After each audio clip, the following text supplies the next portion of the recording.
모세와 아론이 바로 앞에 가서 이스라엘 백성들이 하나님 앞에 제사할 수 있도록 자신들을 놓아달라고 요청을 했습니다. 바로는 이런 지하에 거절하고 이스라엘 백성들을 이전보다 더 핍박하기 시작했어요. 그 일로 인해서 이스라엘 백성들이 모세와 아론을 원망합니다. 그리고 모세와 아론을 인정하지 않게 되었습니다. 저들은 아마 거짓 선지자들일 거야, 이런 생각을 하는 것 같아요. 이런 상황에서 모세가 하나님께 자신들의 안타까운 처지를 호소했을 때 하나님께서 주신 응답이 이 본문의 말씀입니다. 하나님께서 뭐라고 응답하셨습니까? 강한 손으로 이스라엘을 건지실 것이라, 이렇게 말씀하셨어요. 내가 바로에게 하는 일을 내가 보리라. 강한 손으로 말미암아 바로가 그들을 보내리라. 오늘 이 자리에 계신 여러분에게 하나님의 강한 손의 은혜가 임하기를 주의 이름으로 축원합니다. 힘들고 어려운 때에 하나님의 강한 손으로 말미암아서 넉넉히 이기는 역사가 여러분의 인생길에 함께하기를 주의 이름으로 축원합니다. 하나님의 강한 손이 뭡니까? 하나님의 강한 손이라고 하는 것은 우리와 같이 하나님이 무슨 손을 가지시고 하늘로부터 불쑥 손을 내밀어서 우리를 돕는다, 이런 얘기는 결코 아니겠죠. 하나님은 영이시기 때문에 사람이 눈에 그런 모습이 보여지는 분이 아니에요. 하나님이 하나님의 손이다라고 말할 땐 이런 거예요. 먼저는 하나님의 강한 손은 우리를 구원하시는 능력을 말해요. 이스라엘 백성들을 구원하시는 하나님의 능력, 그것을 바로 하나님의 손으로 표현하는 거예요. 바로와 애굽은 이스라엘 백성을 놓아주지 않기로 했어요. 계속해서 이스라엘 백성들은 자신들의 힘으로 애굽의 이 압제를 벗어날 수 없는 상황에서 노예 생활을 해야 되는 그런 처지에 있었어요. 애굽의 노예 생활하는 이스라엘을 하나님이 건지셨다는 거예요. 구원해 주시는 능력. 그들은 노예로 살 수밖에 없는데 하나님의 손이 임하니까 자유를 얻었다는 거예요. 하나님의 손이 임하니까 바로와 애굽은 징벌을 받았다는 거예요. 하나님의 손이 임하니까 이스라엘은 두려움 가운데서 건지움을 받을 수가 있었다는 거예요. 그것이 하나님의 강한 손이라는 거죠. 하나님의 강한 손은 불가능을 가능케 하는 손이에요. 이스라엘이 스스로의 힘으로 풀려나올 수 없기 때문에 사람들은 누구나 다 말하기를 이스라엘은 자유를 얻을 수 없을 거야, 이런 생각을 했지만 사람들이 보기에 그 불가능한 일이 하나님이 역사하시니까 불가능한 일이 아니라는 거예요. 하나님은 전능자이심을 믿으시기를 주님의 이름으로 축원합니다. 하나님의 강한 손은요, 그 어떤 것도 막을 수가 없는 손이라, 이것을 이 성경이 우리에게 보여주고 있습니다. 하나님의 능력, 그 무엇도 막을 수 없는 하나님의 능력을 말한다는 거죠. 이스라엘의 앞길을 가로막고자 하는 세력은 바로 왕이라고 하는 세력이에요. 강한 권세입니다. 세계적인 권세입니다. 그러나 그 바로의 권세가 하나님의 손을 막을 수가 없었다는 거예요. 그 당시 이 애굽은 최강의 군대를 가지고 있고 신식의 무기들을 가지고 있었습니다. 그러나 그 최강의 군대와 신식의 무기들이 하나님의 손을 막을 수는 없었다는 거예요. 그 넘실대는 홍해가 이스라엘 백성들을 건지고자 하시는 하나님의 손을 막아내지 못했다는 거예요. 하나님의 손은 원하시는 모든 일을 이루시는 손이었음을 믿으시기를 주님의 이름으로 축원합니다. 어떤 저항이나 반대도 하나님의 손을 막아설 수는 없었다는 것이죠. 하나님의 강한 손이라고 하는 것은 언약을 이루어 주시는 하나님의 능력을 의미하는 것입니다. 그 강한 손으로 하나님이 하신 일이 무엇입니까? 이스라엘 백성에게 약속하신 모든 약속을 이루시는 거예요. 출애굽기 6장 6절부터 8절 사이에 보면 이런 말씀이 있어요. 그러므로 이스라엘 자손에게 말하기를 나는 여호와라. 내가 애굽 사람의 무거운 짐 밑에서 너희를 빼내며 그들의 노역에서 너희를 건지며 편팔과 여러 큰 심판들로서 너희를 속량하여 너희를 내 백성으로 삼고, 같이 한번 읽어볼까요? 나는 너희의 하나님이 되리니 나는 애굽 사람의 무거운 짐 밑에서 너희를 빼낸 너희의 하나님 여호와인 줄 너희가 알지라. 내가 아브라함과 이삭과 야곱에게 주기로 맹세한 땅으로 너희를 인도하고 그 땅을 너희에게 주어 기업을 삼게 하리라. 나는 여호와라 하셨다 하라. 하나님의 이름이 여러 가지가 있어요. 엘로힘도 있고 엘샤다이도 있고 말이죠. 아도나이도 있고 뭐 이렇게 하나님을 여러 호칭으로 성경에 보면 부르고 있는데, 특별히 하나님을 부르는 호칭 가운데 이 여호와라고 하는 호칭은 언약을 지키시는 하나님을 의미하는 독특한 그런 호칭이에요. 하나님이 언약을 지키시는 분이다라고 할 때는 여호와 하나님, 이렇게 특별히 그 하나님을 호칭한다는 거죠. 하나님이 언약을 지키는 하나님이라고 말씀을 주신 게 아브라함 때 내가 언약을 지키는 하나님이다, 이렇게 말씀을 해 주셨습니다. 아브라함에게 언약을 지키는 여호와라고 말씀하셨지만, 그 여호와라고 하는 것은 내가 언약을 지키는 자라고 하는 선포적 의미가 있다고 볼 수가 있겠죠.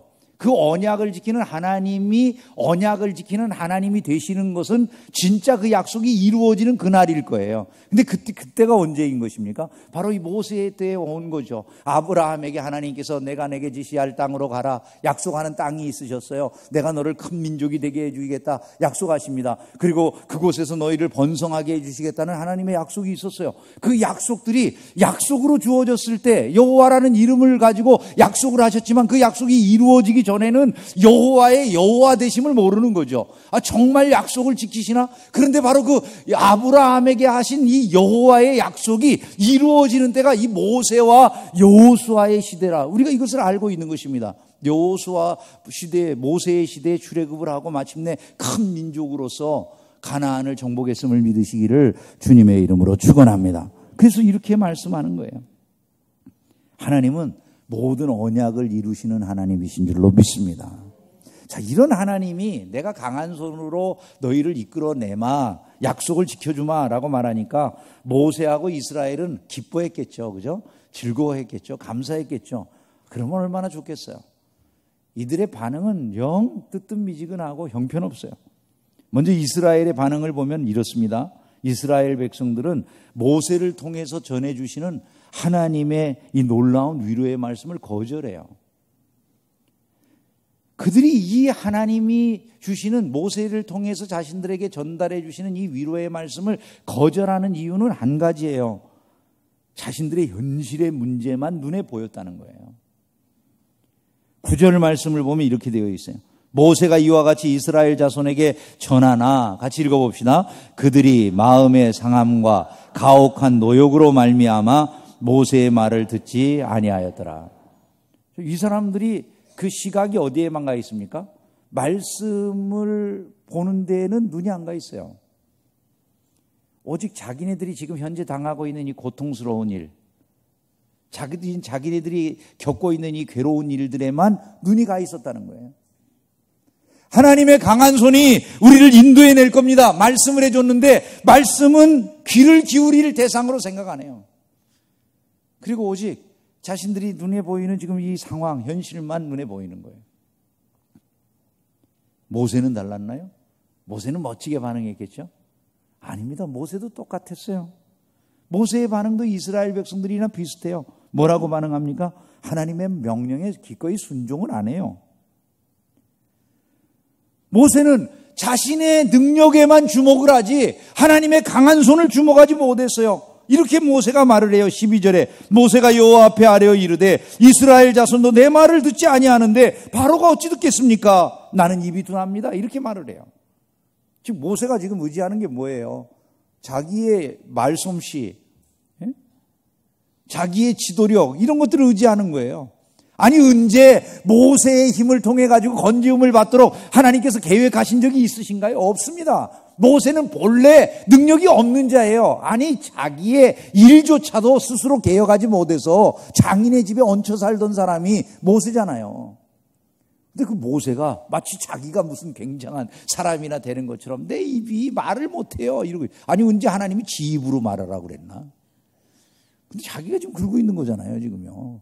하나님이 다 강한 손으로 이끌어 주신다고 말씀하면 아멘, 하나님 저는 하나님의 손이 저를 이끌어 주심을 믿습니다, 이래야 될 텐데 그게 안 된다 그 말이에요. 지금도 우리가 이 자리에서 예배하지만 우리는 얼마든지 그런 반응을 보일 수가 있다는 거죠.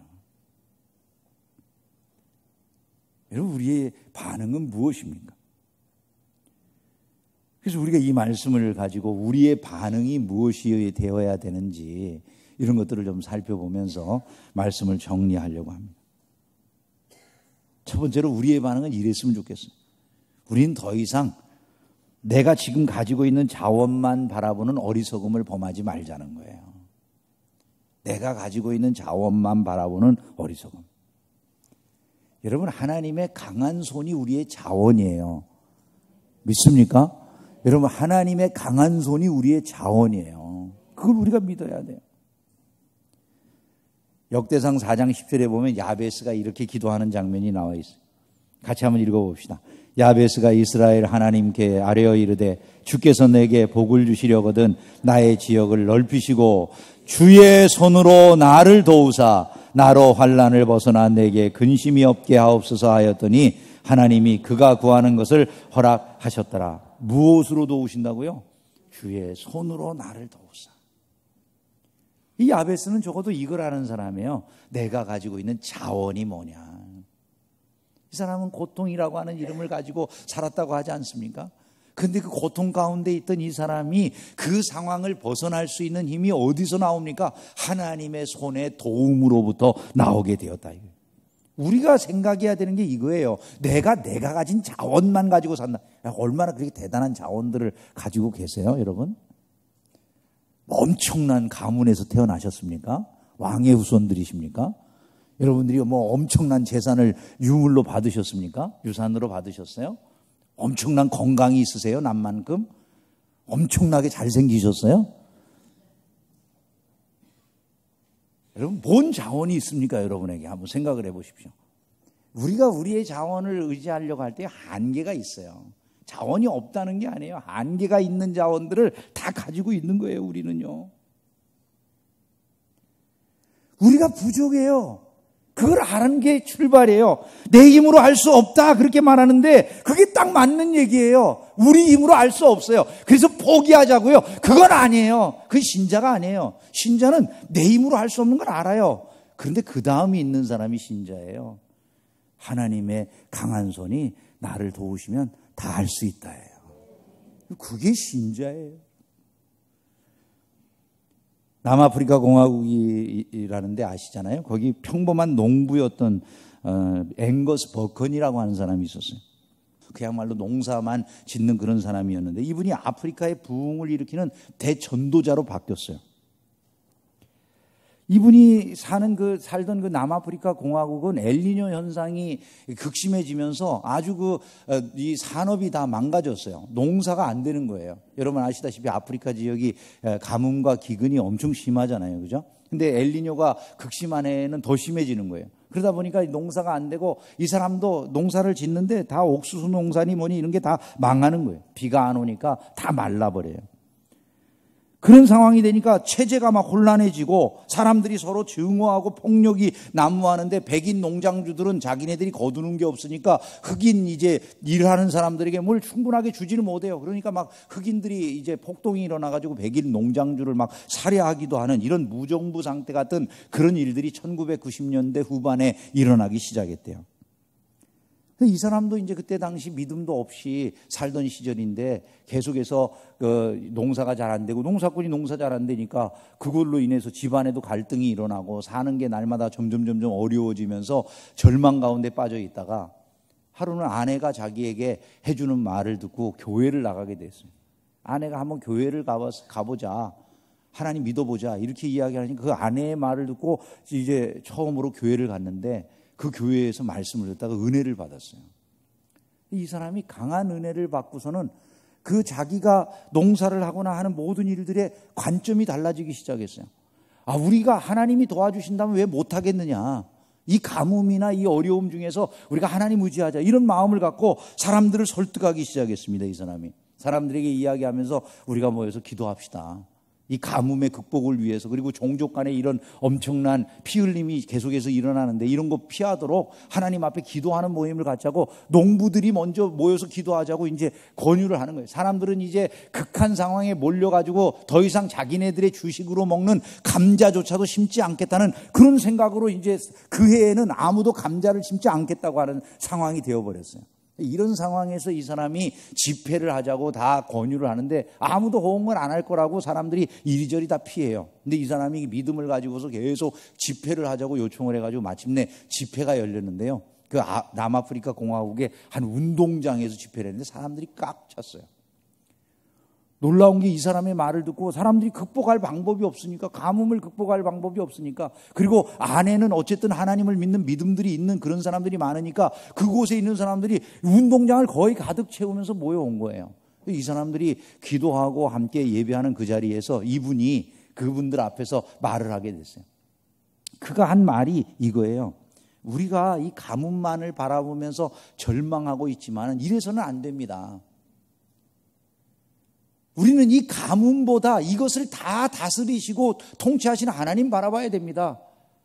이 땅을 지으신 그 하나님을 우리가 바라보고 우리가 해야 될 일을 해야 됩니다. 이렇게 설교를 했어요. 그러다가 이분이 감동이 돼가지고 자기 안에 감동이 왔대요. 그래서 이분이 뭐라고 그랬냐면, 나는 올해 감자를 심겠습니다. 그 말을 한 거예요. 다 감자 안 심는다고 그러는데 자기가 감자를 심겠다고 그랬어요. 하나님께 기도하면서 저는 올해 감자를 심겠습니다. 사람들이 다 충격받았어요. 저 사람 미쳤나 보다, 다 그랬어요. 그 많은 사람들이 듣는 데서 감자를 심겠다고 그러고 감자를 6트럭을 사가지고 자기의 모든 걸 돈을 투자해가지고 6트럭의 감자를 사가지고 심었어요. 100헥타르에다가 시감자를 다 심었어요. 이 사람은 이제 그의 감자 농사 안 되면 망하는 거예요. 어떤 일이 벌어졌을까요? 우려했던 대로 가뭄이 왔습니다. 모든 것들이 다 타버리는 거예요. 밭에 심은 모든 것들이 다 타버리는 거예요. 지상에 남아있는 그런 것들이 푸릇푸릇한 게 거의 보이지를 않는 그런 상황인데, 시간이 흘러가고 이 사람은 계속 하나님 앞에 기도하면서 하나님 은혜를 구하고 있는 거예요. 이제 완전히 망하는 거죠. 근데 이제 그 감자를 거둘 시기가 됐습니다. 아무것도 보여지지 않는, 다 말라버린 풀만 가득한 것처럼 보여지는 그 감자밭에 가가지고 그 감자밭을 팠어요. 어떤 일이 벌어졌을까요, 여러분? 너무나 놀라운 게 아주 실한, 지금까지 걷어보지 못한 실한 감자들이 그 안에서 나오기 시작했어요. 사람들이 다, 이분이 여러 사람 앞에서 해놓은 얘기니까 전부 주목을 하고 있었을 거 아니에요. 그것도 한두 개를 심은 게 아니라 6트럭의 시감자를 심었다니까요. 100헥타르에다가. 이 사람 분명히 망한다고 생각했는데 거기서 감자가 쏟아져 나온 거예요. 사람들이 다 충격을 받았어요. 이 감자밭은 하나님의 기적을 경험하는 생생한 믿음의 현장으로 바뀌어버렸어요. 그 농장은 개방됐어요. 어린이집이 만들어지고 학교가 만들어지고 고아와 과부들을 돌보는 그런 장소로 바뀌어버렸어요. 복음이 들어가지 못하는 곳마다 이분은 돌아다니면서 오늘날 복음 전도자, 농부가 복음 전도자로서 바뀌어서 일을 해요. 이 영화가 나와 있어요. 앵거스 버건 쳐보면 나와요. 이분이 고백하는 말이에요. 이분의 고백입니다. 하나님을 만나는 사람은 변합니다. 그는 진정으로 하나님을 만난 사람은 그가 약속을 지키시는 하나님이심을 믿게 됩니다. 말씀이 그러하다면 그것은 반드시 이루어지는 겁니다. 하나님은 그 앞에서 스스로 겸비하고 그의 십자가의 약속을 믿고 서는 자들을 절대로 외면하지 않고 사용하십니다. 진정으로 하나님을 만난 모든 이들을 통해 하나님이 살아계심을 세상에 말씀하고 계신다라고 이분이 고백했어요. 여러분, 앵거스 버컨이라고 하는 사람이 그 평범한 농부가 자기의 자원만 바라봤다면 무슨 일을 했겠습니까, 여러분? 그런 매우 제한된 일을 밖에는 해낼 것이 없었을 것입니다. 그러나 그가 하나님의 능력의 손을 바라보았을 때, 그것이 그의 인생의 자원이 되었을 때 아프리카 전역에 영향을 미치는 대전도자가 되는 역사가 일어났음을 믿으시기를 주님의 이름으로 축원합니다. 그러므로 우리가 해야 될 일은 무엇입니까? 우리의 반응이 어떠해야 되겠어요? 하나님의 강한 손만 바라봐야 돼요. 하나님의 강한 손을 우리가 바라봐야 돼요. 그 손이 역사하면 민족이 살 길이 열릴 줄로 믿습니다. 가정에 새로운 희망의 바람이 불어올 줄로 믿습니다. 무너진 건강도 회복될 수 있는 줄로 믿습니다. 불가능의 모든 장벽들이 무너지게 될 줄을 믿습니다. 마지막으로 한 가지 더 말씀을 드린다면, 우리는 하나님의 강한 손 앞에 우리의 삶 전체를 맡길 줄 알아야 된다는 거예요. 우리가 참 재미있는 게 내 힘으로 살겠다라는 생각을 훨씬 더 많이 한다는 거예요. 믿는 사람들도 다르진 않아요. 내 힘으로 살려고 그러고 내 뜻을 이루려고 하고 내 자신을 개발해서 내 능력으로 나를 실현시키는 걸 목표로 해요. 아니, 그건 세상에서는 당연한 거예요. 하나님 없는 세계에서는 나 자신을 개발해서 내가 원하는 바를 실현하는 게 목표예요. 그러니까 세상의 서점에 나가보면 자기개발서라는 게 그토록 많은 거예요. 신자가 똑같아요. 여러분, 신자는요, 자기의 삶을, 자기의 계획을, 자기가 원하는 바를 실현시키는 게 목적인 사람들이 아닌 거예요. 하나님이 원하시는 바를 실현시키고 하나님의 뜻을 이루는 것이 신자의 삶이에요. 당신의 뜻이 하늘에서 이루어진 것 같이 땅에서도 이루어지이다. 여러분, 이게 신자의 삶인 것을 잊지 말아야 되는 것이죠. 한번 여러분 이런 생각해 보셨어요?